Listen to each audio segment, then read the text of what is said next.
Russ, Angela, I sat down with EPA Administrator Andrew Wheeler earlier today. He's pushing back on those criticisms. He says his plan will empower low-income communities to identify lead and keep it out of their drinking water.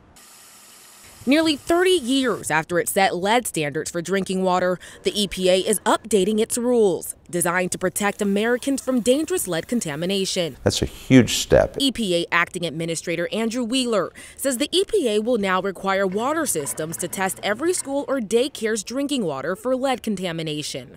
The EPA will also require utilities to replace dangerous underground pipes at a customer's request, and it will force water companies to immediately alert customers if they discover high levels of lead. We are arming everybody with the information they need to make sure that their families and their children are protected. But some environmental groups and congressional Democrats say because the rules don't actually reduce the acceptable levels of lead in drinking water, they're actually a step backwards.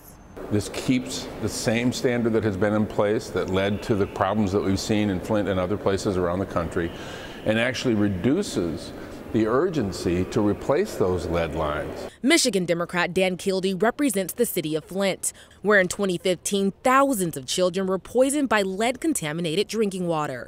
We'd hope that the lessons of Flint would mean a real aggressive standard. There's a lot more that needs to be done. Illinois Democratic Senator Tammy Duckworth says the new rules don't do enough. Our kids are definitely at potential to be exposed, and if they are in a building that was built in the 1970s or earlier. Both Kildee and Duckworth are pushing bills they say would actually reduce allowable levels of lead and help pay to replace dangerous lead pipes.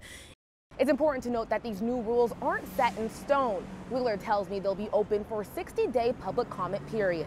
For now, in Washington, Raquel Martin, CBS 17 News.